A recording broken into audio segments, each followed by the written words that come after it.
Oi, gente, aqui é o Chief Marcos Bonfim. Eu vou fazer uma série de vídeos sobre a audiência pública promovida pelo Supremo Tribunal de Justiça, através do ministro Flávio Dino, sobre as emendas, e é necessário que todos nós nos envolvemos, aprendemos o contexto todo, o que está por trás dessas emendas, e nós temos que tomar uma posição. A audiência pública ontem levou mais do que 8 horas. Eu vou cortar pedaços pequenos, importantes, para que você possa entender e saber o que está por trás disso tudo e a inconstitucionalidade do Congresso, dos deputados da Câmara e do Senado, totalmente irresponsável, criminosamente, mas nós, povo brasileiro, temos que nos posicionar. Compartilhe esse vídeo. Normalmente eu não peço para vocês fazerem parte do Facebook, do YouTube. Compartilhe o vídeo para que nós possamos alcançar o maior número de pessoas, para que possam entender todo esse contexto e definitivamente nós tomarmos uma posição séria se nós queremos um país diferente. Vou colocar o vídeo e prestem bem atenção, tá? É bem pequeno o vídeo, é cerca de 10 minutos. Que Deus abençoe vocês. Tchau, tchau. Veja o vídeo. Emendas de PIX ou a falta de transparência, mas trazem ao escrutínio da Suprema Corte a validade, a continuidade de um sistema de governo que vige no Brasil há 104 anos e que foi convalidado no plebiscito de 1993, que é o sistema presidencialista. O que nós discutimos aqui é se é constitucional ou inconstitucional afastar as atribuições do presidente da República como diretor-geral da Administração Pública Federal. O que nós discutimos aqui é se nós vamos abolir o presidencialismo e atribuir a apropriação, ou tornar legal a apropriação do orçamento pelo Parlamento, sem as devidas responsabilidades que a Constituição atribui ao presidente. É saber se prevalece este modelo de apropriação do orçamento que se estabeleceu a partir de 2015 e que se reforçou em 2019 e em 2024 por emendas à Constituição.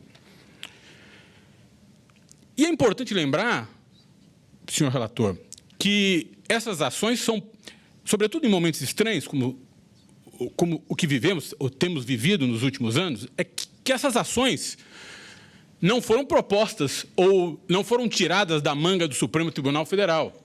Essas ações decorrem da quebra da inércia da jurisdição pelos autores das suas ações, das respectivas ações, por nós, advogados, e antes de nós, por nossos clientes. E é importante também, nessa mesma linha, lembrar que nesta ação, na 7697, por determinação do Supremo Tribunal Federal e por determinação do seu colegiado, ou seja, de todos os ministros, uma liminar foi proferida e que foi cumprida no nível institucional da urdidura de um acordo institucional entre executivo, entre todos os poderes da União, e que se plasmou numa lei complementar 210, a Lei Complementar 210 de 2024. Ou seja, houve um acordo que caracterizou o cumprimento de uma liminar. Ou seja, os poderes da União chegaram a um acordo que, ao que parece, alguns pretendem revolver. É importante também, na minha fala inicial, lembrar como é que nós chegamos aqui, como é que nós chegamos a esse... E por que é que nós chegamos, e rapidamente lembrar por que é que nós chegamos a esse movimento de apropriação do orçamento pelo Parlamento. E a verdade é que nós chegamos a isso em razão de uma profunda indisciplina ou da disciplina irracional do financiamento da política no Brasil. Nós sabemos que temos enfrentado no Brasil um sem número de problemas na interação público-privada e no trato da coisa pública, justamente porque nós vivemos num país de dimensões continentais que precisa de recursos para fazer política e porque nós não temos enfrentado essa necessidade de recursos para fazer política de maneira aberta, num amplo debate em que participem de maneira transparente todos os envolvidos, todos os personagens. Nós precisamos levar esse problema à discussão no seio da sociedade brasileira.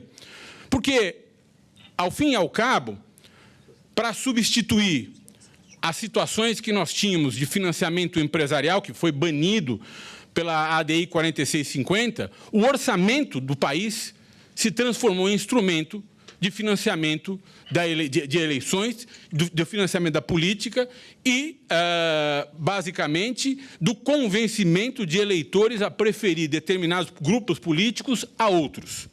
E isso não pode ser admissível, isso não pode se aceitar no país, que é a desnaturação da função do orçamento, do dinheiro público, que precipuamente serve para executar políticas públicas pelo governo incumbente em interação, sim, saudável interação com o parlamento. Eu, no meu tempo final, gostaria de me referir a uma passagem da petição inicial, me referenciar a uma passagem da petição inicial da ação que foi proposta pelo PSOL. E diz o seguinte: o Legislativo, o Executivo e o Judiciário são os poderes da União. São peças articuláveis de um mesmo corpo, independentes e harmônicos entre si, como manda o artigo 2º da Constituição Federal, diga-se de passagem, cláusula pétrea. Parece uma obviedade, mas não é.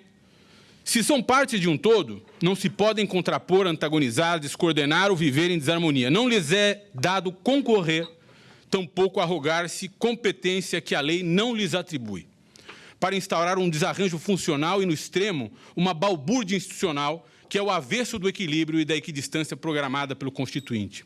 Esses poderes e as instituições que dele decorrem não podem ser manejados contra os ditames existenciais de harmonia e independência, sob pena de se atentar contra a União. O que temos aqui é um atentado contra a União que não serve a ninguém. Há uma latente tensão entre harmonia e independência, é verdade. E como é que se impede, então, que a independência se convole em desarmonia? O que inibe o aparecimento de interesses contrapostos e, portanto, de uma atuação colidente. É certo que os poderes emanam de uma mesma fonte, ainda que manifestos por centros defletores modelarmente independentes. São, portanto, o mesmo poder, o poder do soberano, o povo, aquele da praça que se refere o ministro Flávio Dino. Mas isso obsta apenas, em princípio, uma dissociação funcional, uma degeneração a partir da captura de poderes estatais por grupos de interesse, por agrupamentos humanos, afetados por objetivos estranhos. Um vício de representação, por exemplo, que se caracteriza pela atuação de representantes do povo em desacordo com o objeto do mandato que lhes foi otorgado pelo soberano, para atuar em afronta ao programa constitucional e, portanto, em desfavor de interesses exógenos, pode contrapor os poderes da União, se não os seus centros defletores. Precisamente porque, nessa hipótese, uma apropriação indevida e desautorizada terá lugar. É de todo evidente que a inobservância por um dos poderes das competências atribuídas aos demais deslegitima qualquer ação. Só há legitimidade se houver harmonia, porque, do contrário, não se manifestou um poder do Estado, mas uma pessoa ou um grupo de pessoas que dele se apropriou. Não há legitimidade fora do programa constitucional e só há harmonia se houver legitimidade. Sem harmonia, o que se manifesta não é um centro defletor independente de poderes do Estado que emanam do soberano, mas uma corruptela, ainda que bem disfarçada, que é ilegítima, ilegal, inconstitucional e profundamente nociva por perverter o sistema, as finalidades do programa constitucional. Uma situação em desarmonia, ou uma atuação em desarmonia, é, portanto, usurpação de poder, ministro Flávio Dino. Muito obrigado.